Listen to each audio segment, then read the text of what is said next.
Hello friends, welcome to your own channel daily stock. तो आज हम बात करने वाले एक ऐसी कंपनी के बारे में जो मैनेज करती है बहुत सारे फंड्स को और उसके थ्रू अच्छा खासा revenue as well as profit कमाती है। तो उसी कंपनी का एनालिसिस करने वाले that is IIFL management company का full analysis, that is fundamentally as well as technically company क्या काम करती है, क्या पोजीशन कंपनी की करंटली मार्केट में क्या पोजीशन है उसकी, उन सब चीज़ों के बारे में बात करेंगे हम इस वीडियो में। सो आपको बता दूं कि अगर अभी तक आपने हमारे चैनल को डेली स्टॉक को आपने सब्सक्राइब नहीं किया हो तो चैनल को जरूर सब्सक्राइब कर दीजिएगा, ताकि हम आपके सामने हर कंपनियों का डिटेल एनालिसिस ला सके, ताकि आप जैसे इन्वेस्टर्स को पता चल सके कि आपको उस कंपनी में निवेश करना चाहिए या नहीं। So let's begin. सबसे पहले हम कंपनी के बारे में बात कर लें तो कंपनी क्या काम करती है, that is IIFL wealth management जो कि कंपनी है वो क्या काम करती है। सबसे पहले जो कंपनी है वो इंडिया बेस्ड कंपनी है, जिसका जो नेटवर्थ है वो क्या क्या काम करता है, मतलब कौन कौन से उसके अंदर मैनेजमेंट वो किस किस तरह के फंड को मैनेज करते हैं। दैट इज फर्स्ट नेटवर्क, जो इंडिविजुअल लेवल पे जो इन्वेस्टमेंट करता है उनका, या फिर बहुत बड़ी बड़ी फैमिलीज होती है उनके, या फिर फैमिली दैट इज इंस्टीट्यूशंस होती है बहुत बड़ी बड़ी जो कि इन्वेस्टमेंट करना चाहती है मार्केट के अंदर, या फिर मैनेजमेंट को किस तरह से फंड को किस तरह से एलोकेट करना है मार्केट में, किस तरह से रिस्क को कम करके मार्केट में जो rate of inflation that is India का जो रेट ऑफ इन्फ्लेशन है उसको बीट कर सके किस तरह से, उस तरह के फंड को पूरा मैनेज करती है ये company that is IIFL wealth management company. अब हम कंपनी के बारे में थोड़ा डेटा जान लेंगे। तो इसका जो आपको मार्केट कैप देखने को मिल रहा है, इसकी जो दो कंपनी दैट इज आईआईएफएल करके जो और दो इसकी जो कंपनी है दैट इज आईआईएफएल सिक्योरिटीज करके, और आईआईएफएल एक और इसकी एक और कंपनी है जो कि मार्केट में काम कर दैट इज आईआईएफएल फाइनेंस करके। उन दोनों का जो मार्केट कैपिटलाइजेशन है उससे बहुत ही ज़्यादा इसका मार्केट कैपिटलाइजेशन देखने को मिला, दैट इज 8,793.62 करोड़ रुपीज़ का इसका मार्केट कैप है। और इसका जो पी देखने को मिला दैट इज इंडस्ट्री के पी से भी इसको काफ़ी सस्ता आपने को देखने को मिला। दैट इज इंडस्ट्री का पी रेशियो है 37.72, जबकि इसका पी रेशियो है सिर्फ 36.64। ऑल दो ज़्यादा कम नहीं है इसका पी रेशियो, बट फिर भी आपको जो इंडस्ट्री का पी मिल रहा है उससे आपको इसके इस शेयर का जो प्राइस है काफ़ी आपको सस्ते में मिल रहा है। बुक वैल्यू के बारे में बात करें तो बुक वैल्यू भी इसकी काफ़ी अच्छी है, दैट इज 341.51 रुपीज़ की इसकी बुक वैल्यू है। और डिविडेंड की बात करें तो on the face value of 2 rupees that is dividend percentage is 3000 and dividend yield is 5.98%. Price to book value is also less than the sector PB ratio, that is 2.94, and industry and that is EPS, that is earning per share of this company is 27.47 rupees, and जो delivery rate is जो market से इसकी जो delivery उठी है वो है इसकी 80.49%। मतलब क्या बहुत ज़्यादा लोगों ने इसको जो इसका जो माल है वो मार्केट से बहुत ही ज़्यादा उठा है, क्योंकि लॉन्ग टर्म के लिए इसमें अच्छा खासा निवेश करके रखा है। इसको डिलीवरी को देख के आपको इसमें देखने को मिल रहा है। अब जैसे कि आप कोई भी कंपनी में निवेश करते हो तो जो कि इंपॉर्टेंट बात होती है वो थी कंपनी मार्केट में किस तरह का revenue as well as profit generate कर पा रही है। वो बहुत ही बड़ा इंपॉर्टेंट फैक्टर होता है कोई भी कंपनी में निवेश करने के लिए। तो आप देख सकते हैं 2017 से अगर कंपनी की बात करें 2017 में जो कंपनी ने रेवेन्यू जनरेट किया था वो था सिर्फ 0.44 थाउजेंड करोड़ रुपीज़, जो कि 18 में बढ़कर हो चुका था 1.71 थाउजेंड करोड़ रुपीज़, और पिछले साल और गिरकर हो चुका था 1.57 थाउजेंड करोड़ रुपीज़, और इस साल और कम होकर हो चुका है 1.52 थाउजेंड करोड़ रुपीज़। तो इस तरह के ट्रेंड को देख के, या फिर जो प्रॉफिट का भी ट्रेंड अगर हम डिस्कस करें, जैसे कि 2018 में जो प्रॉफिट था 0.38 थाउजेंड करोड़ रुपीज़, 19 में 0.37 थाउजेंड करोड़ रुपीज़, और इस साल प्रॉफिट गिरकर हो चुका है 0.20 थाउजेंड करोड़ रुपीज़। इस तरह के ट्रेंड को देखकर ऐसा लग रहा है इसके जो मार्केट में कॉम्पिटिटर्स है वो कॉम्पिटिटर्स बढ़ने के कारण जो कंपनी का बिजनेस है वो थोड़ा कम हो रहा है, क्योंकि लिए कंपनी को मार्केट में अपनी पोजीशन भी बनानी है। तो जो कंपनी का जो पहले रेवेन्यू होता था वो उतना नहीं हो रहा है, और जो प्रॉफिट भी पहले होता था वो नहीं हो रहा है। आपको इस ट्रेंड को देखने को आपको मिल रहा है। शेयर होल्डिंग पैटर्न के बारे में बात करें तो शेयर होल्डिंग पैटर्न के अंदर जो प्रमोटर होल्डिंग है टोटल वो है 23%, म्यूचुअल फंड की होल्डिंग है 1.28%, डीआईआई की होल्डिंग है 0.36%, और एफआईआई की होल्डिंग बहुत ही ज़्यादा डेट इज 21.05% की mutual fund holding, sorry FII की होल्डिंग, जो कि इंडिकेशन दे रहा है कि कंपनी इन फ्यूचर ज़्यादा अच्छा ग्रोथ या परफॉर्मेंस दे सकती है। और रिटेल और अदर पार्टीज का अगर इन्वेस्टमेंट बोलो तो वो है मोर देन 50%, डेट इज ऐसा लग रहा है कि कंपनी के जो शेयर होल्डर या फिर मेन जो ओनर है वो रिटेल और अदर इन्वेस्टर, जैसे कि आप जैसे इन्वेस्टर्स ही हो इसके मेन इन्वेस्टर, डेट इज 54.29% की जो होल्डिंग है वो रिटेल और अदर पार्टीज के पास है।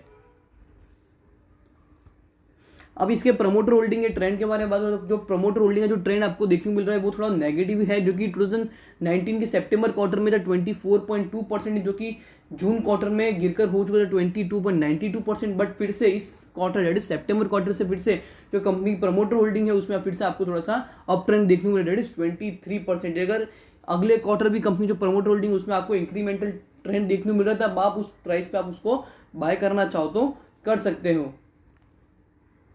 अब हम कंपनी का रेवेन्यू स्टेटमेंट कंपेयर करेंगे through two part, that is first top line and second is bottom line, that is total income and net profit company market में किस तरह जनरेट कर रही है। वो अगर हम उसकी बात करें तो कंपनी का जो सेल्स हुआ था 2018 में वो था 1658 करोड़ रुपीज़, 19 में 1549 crore rupees and 2020 March quarter में 1503 करोड़ रुपीज़ का कंपनी का सेल हुआ है। और अदर इनकम की बात करें that is earning through it subsidiaries, 2018 में वो था 56 करोड़ रुपीज़, 19 में 28 करोड़ रुपीज़ और इस साल हुई है 24 करोड़, जो कि टोटल इनकम को कंप्राइज करके बनाता है 18 की इनकम को, that is total income 1714 crore rupees, 19 में 1577 करोड़ रुपीज़ और इस साल 1527 करोड़ रुपीज़ की कंपनी टोटल इनकम है। बात करें कंपनी के नेट प्रॉफिट के बारे में तो नेट प्रॉफिट भी काफ़ी कंपनी का जो कि 2018 में था 380 करोड़ रुपीज़, जो कि 19 में गिरकर हो चुका है 374 करोड़ रुपीज़ और इस साल और गिरकर हो चुका है 201 करोड़ रुपीज़। ऑल दो अगर कंपनी अपने टोटल एक्सपेंडिचर पे कंट्रोल करती हो तो कंपनी का जो नेट प्रॉफिट उसमें आपको इंक्रीमेंटल फेस देखने को मिल सकता है, जो कि 2018 में था 665 करोड़ रुपीज़, 19 में 612 करोड़ रुपीज़ और इस साल जो total expenditure regardless of the total income वो बहुत ही ज़्यादा बढ़कर हो चुका है 739 करोड़ रुपीज़ का कंपनी का टोटल एक्सपेंडिचर है, जो कि बहुत ही ज़्यादा उसके कारण जो नेट प्रॉफिट है उसमें आपको डाउनफॉल देखने को मिला है। कंपनी के अब हम रेशियोज कंपेयर कर लेंगे तो रेशियो किस तरह का इंडिकेशन देख रहे हैं इसमें बाइंग करनी चाहिए या नहीं। तो सबसे पहले जो रेशियो निकल कर आता है वो है कंपनी का EPS, that is earning per share company किस तरह की है मार्केट में करंटली, तो उसको थ्रू आपको देखते हुए that is earning per share. वो अगर हम ट्रेंड देखें तो वो भी अगर इंक्रीजिंग ट्रेंड में हो तो कंपनी के लिए बहुत ही ज़्यादा पॉजिटिव इंडिकेशन होता है। बट ऑल दो जो कि ईपीएस था 2018 में कंपनी का वो था 48.06 रुपीज़, जो कि 19 में गिरकर हो चुका था 44.63 रुपीज़ और इस साल फिर से गिरकर हो चुका ऑलमोस्ट हाफ हो चुका है 23.37 रुपीज़ के आसपास कंपनी का ईपीएस आ चुका है, जो कि बहुत ही ज़्यादा नेगेटिव इंडिकेशन है। बट जो कंपनी की बुक वैल्यू में काफ़ी आपको अच्छा या पॉजिटिव इंडिकेशन देखने को मिल रहा है, जो कि 2018 में जो कंपनी की बुक वैल्यू थी वो थी 233 रुपीज़, जो कि 19 में बढ़कर हो चुकी थी 344.47 रुपीज़ और इस साल फिर से थोड़ी सी ₹1 गिरकर हो चुकी है 343.28 रुपीज़, जो कि बुक वैल्यू मतलब है कंपनी के मार्केट में जो भी वैल्यू है रिगार्डलेस कंपनी का समझ लो मार्केट में जो भी एसेट्स हैं एसेट्स को बेच दे और लाइबिलिटीज़ को पे ऑफ कर दे तो उसके थ्रू कंपनी जो भी मार्केट में वैल्यूएशन निकल कर आती है वो होती है कंपनी की बुक वैल्यू। अगर आपको समझ लो बुक वैल्यू इंक्रीजिंग ट्रेंड में देखने को मिल रही है तो इसका मतलब क्या हुआ, कंपनी की जो एसेट्स है वो बढ़ रहे हैं और जो लाइबिलिटीज़ है वो कंपनी की कम हो रही है, तो उसके कारण जो बुक वैल्यू उसमें आपको अच्छा खासा अप ट्रेंड देखने को मिलता है। मार्जिन रेशियोज के बारे में बात करें तो मार्जिन रेशियोज जो कि 3 भाग में that is gross profit margin percentage, operating margin percentage and third one is net profit margin percentage. तो सबसे पहले जो रेशियो है वो है ग्रॉस प्रॉफिट मार्जिन परसेंटेज। तो ये इंडिकेशन क्या देता है, जो कि आपको बताता है कि कंपनी का करंट ईयर में जितना भी ग्रॉस प्रॉफिट हुआ होता है in comparison to the net sales,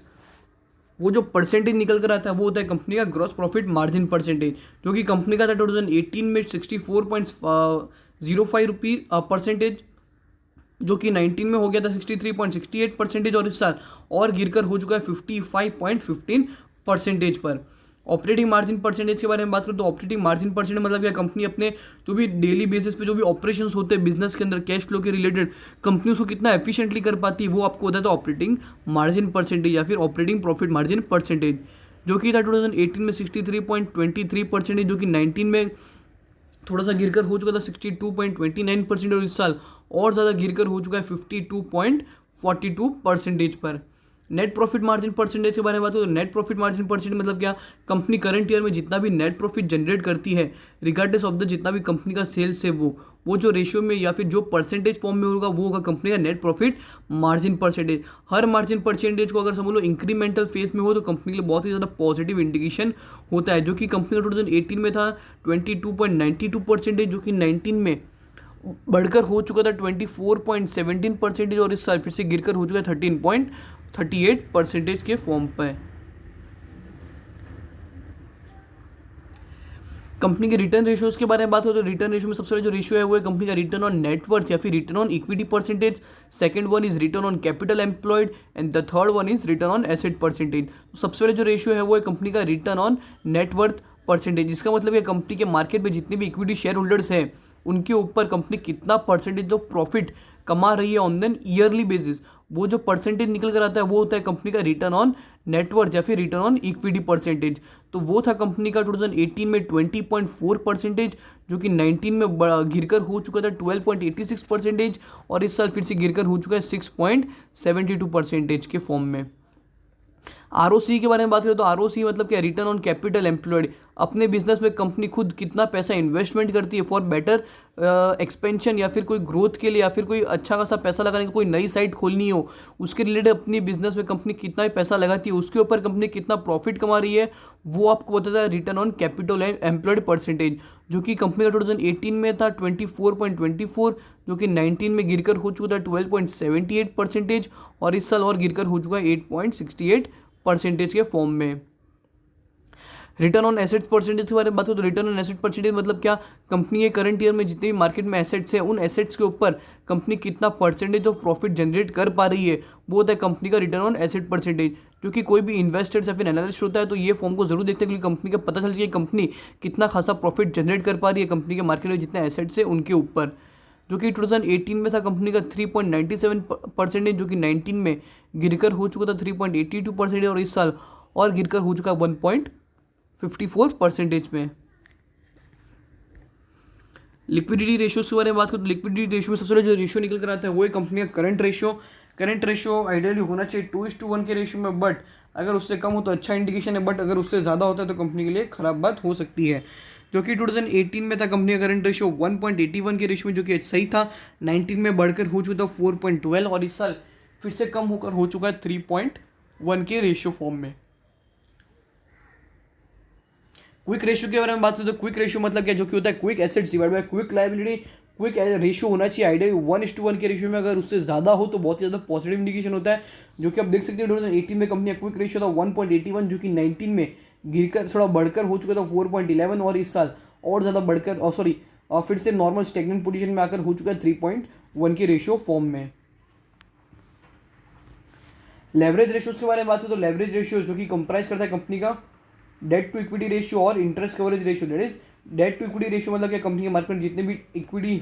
share holders हैं उनके ऊपर कंपनी के मार्केट में कितने डेट है, तो वो होना चाहिए जितना कम होता है कंपनी के लिए उतना ज़्यादा आइडियली अच्छा होता है। जो कि 2018 में था 3.74, जो कि 19 में 2.1, और इस साल बढ़कर हो चुका है 2.95। इंटरेस्ट कवरेज रेशियो मतलब क्या, कंपनी जितनी भी करंट इंटरेस्ट पेमेंट है रिगार्डलेस कंपनी जो भी इनकम कंपनी होती है उसके थ्रू जो भी परसेंटेज निकल कर आता है कंपनी किस तरह से करंट इंटरेस्ट पेमेंट कर रही है मार्केट में ऑन एन ईयरली बेसिस, वो किस फॉर्म में है वो आपको देता है इंटरेस्ट कवरेज रेशियो। जो कि कंपनी का 2018 में था 1.88, जो कि 19 में 2.26 हो गया था, और इस साल फिर से गिरकर हो चुका है 1.57 के परसेंटेज फॉर्म में।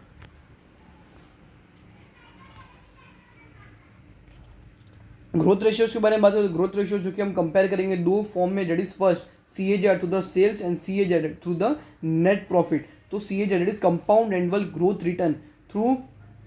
सेल्स के अगर मैं बात करूँ जो कि 2018 में था 1083.7%, जो कि 19 में बढ़कर हो चुका था 1057.05%, और इस साल थोड़ा सा गिरकर हो चुका है 1045.5% फॉर्म में। नेट प्रॉफिट के बारे में बात करें तो नेट प्रॉफिट भी काफ़ी गिरा है इस करंट ईयर में, जो कि 2018 में था 624.42%, जो कि 19 में 620.84% था, और इस साल गिरकर हो चुका है 485.93% में।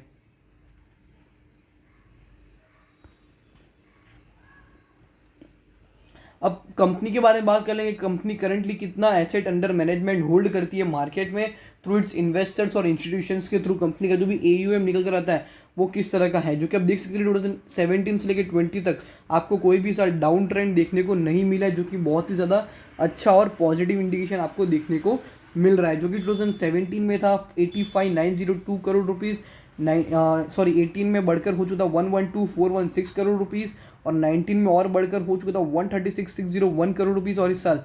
और बढ़कर हो चुका है 138,792 करोड़ रुपीज़ का कंपनी का एसेट अंडर मैनेजमेंट है। कॉस्ट टू इनकम रेशियोज भी कंपनी काफ़ी इफेक्टिव देखने को मिल रहा है from the past previous year, जो कि आप देख सकते 2018 में 54.2% था, 19 में 49.7% था, और इस साल बढ़कर हो चुका है 66.3%। That is again a positive indication. अब जो इंपॉर्टेंट बात है वो है कंपनी का शेयर करंटली मार्केट में कितने पे ट्रेड हो रहा है। That is IIFL wealth management limited का जो आज शेयर है वो उसने क्लोजिंग दी 1015 रुपीज़ पे, exact to be precise 1015 rupees में इसने एंडिंग क्लोजिंग दी थी, और इसका 5 ईयर हाई है 1663.95 रुपीज़ का इसका हाई है। अगर आपको इस शेयर का अगर एनालिसिस अच्छा लगा, अगर आपको लगता हो कि इन फ्यूचर इस कंपनी का ग्रोथ हो सकता है from the point of view of the analysis, तो आप इस शेयर में निवेश कर सकते हो। अगर आपको इस शेयर में निवेश करना है तो मेरे हिसाब से आपको इस शेयर में निवेश 980 या 970 के लेवल से आपको इसमें बाइंग बनानी चाहिए। अगर आपको IIFL वेल्थ मैनेजमेंट लिमिटेड का जो एनालिसिस है वो अगर आपको अच्छा लगा हो तो वीडियो को लाइक और शेयर ज़रूर करिएगा। अगर आपको इस शेयर के रिलेटेड भी अगर कोई भी क्वेश्चन हो तो आप हमें कमेंट सेक्शन में ज़रूर बता सकते हो। अगर आपको कोई दूसरी कंपनी का भी एनालिसिस चाहिए हो तो आप हमें कमेंट सेक्शन में बताइएगा, उसका भी एनालिसिस हम इस चैनल पे जल्द लाएंगे। तो अगर आपको वीडियो अच्छी लगी तो वीडियो को लाइक और शेयर ज़रूर कर दीजिएगा, एंड थैंक यू।